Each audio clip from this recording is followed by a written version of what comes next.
বড় বড় সাংবাদিকদের কিনে এসেছি, সব থেমে যাবে লাকি। কালবেলার একটি শিরোনাম। দর্শক বুঝতে পারছেন কোন লাকি? এটি হচ্ছে মতিউরের প্রথম স্ত্রী লায়লা কানিজ লাকি, যিনি রায়পুরা উপজেলা পরিষদের চেয়ারম্যান। তিনি এই কথা বলছেন। খুব ইন্টারেস্টিং। মানে এই প্রথম মুখ খুললেন।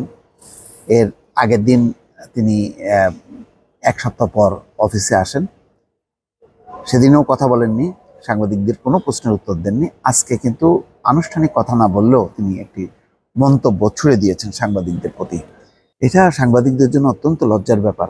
এটা সত্য যে কিছু কিছু লোকাল পর্যায়ে বা জাতীয় পর্যায়ে, লোকাল বলে লাভ নেই, এখন জাতীয় পর্যায়ে সাংবাদিকরা খুব যেভাবে টাকা পয়সা নেন বিভিন্ন মানুষের কাছ থেকে, তো এই কারণে এই সমস্ত বলার সাহস পায়।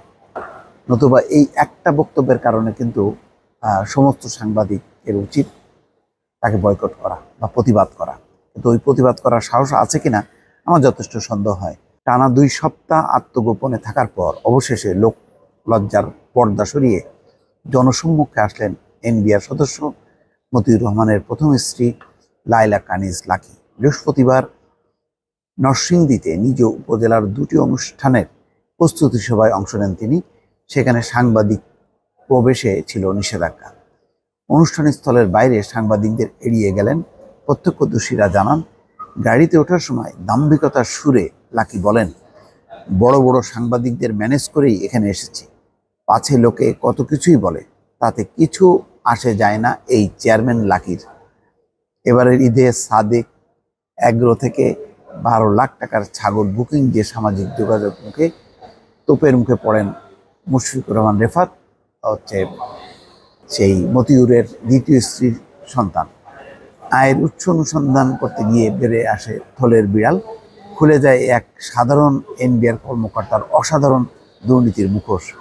তবে এক হাসি কেড়ে নিয়েছে মতিউরের 2 পরিবারের হাসি, প্রথম পক্ষ এবং দ্বিতীয় পক্ষ, এবং 2 পক্ষেরই এখন সন্তানদের এবং তাদের ব্যাংক হিসাব জব্দ করা হয়েছে এবং দুদক জোরেশোরে তদন্ত করছে বলে খবর পাওয়া যাচ্ছে।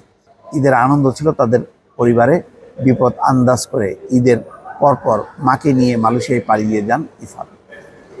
নিজের ছেলে নয়, সতীনের ছেলের ছাগল কাণ্ডে পাগল হয়ে পালিয়ে ঈদ করতে হয়েছে নরসিংদীর উপজেলা চেয়ারম্যান লায়লা কানিজ লাকিকে। এই ঘটনায় স্বামী মতিউরের সঙ্গে লাকির বেড়েছে দূরত্ব, সম্পর্কে ধরেছে ফাটল। দেশ ছাড়ার পরিকল্পনা করলেও অবশেষে শুভাকাঙ্ক্ষীদের পরামর্শে আসলেন প্রকাশ্যে। নিজের উপজেলা পরিষদের 2টি অনুষ্ঠানে অংশ নিয়ে দম্ভুক্তি করে বলেন, ঢাকার ও নরসিংদীর জাতীয় পত্রিকা ও টেলিভিশনের বড় বড় সাংবাদিকদের মোটা অঙ্কের টাকা দিয়ে কিনেই উপজেলা পরিষদে এসেছে লাকি। তারা আর কিছু করতে পারবে না, নিউজ সহ সব থেমে যাবে। উপজেলা পরিষদের সভা কক্ষে স্থানীয় সাংবাদিকদের প্রবেশ করতে দেননি লাকির লোকজন। সভা শেষে কালো রঙের পাজেরো জিপে তিনি উপজেলা থেকে বেরিয়ে যান। রায়পুরা উপজেলা পরিষদের চেয়ারম্যান লাকির সম্পদের পাহাড় নিয়ে উঠেছে প্রশ্ন। সরকারি কলেজের একজন অবসরপ্রাপ্ত শিক্ষক হয়ে কিভাবে এত সম্পদের মালিক হলেন? যাই হোক, স্থানীয় এমপি ওই রাজুর আশকারা বা প্রশ্রয়ে তিনি অল্প সময়ের মধ্যে জেলা আওয়ামী লীগের গুরুত্বপূর্ণ পদ এবং বিনা প্রতিদ্বন্দ্বিতায় রায়পুরায় উপজেলা পরিষদের চেয়ারম্যান হয়েছেন। ফলে তার একটা দাপট দম্ভ থাকবে। এখন এই দাপট দম্ভের বিপরীতে আইনগতভাবে মানে তাদের সম্পদ যে অবৈধ, এটা প্রমাণ করা যথেষ্ট চ্যালেঞ্জের ব্যাপার।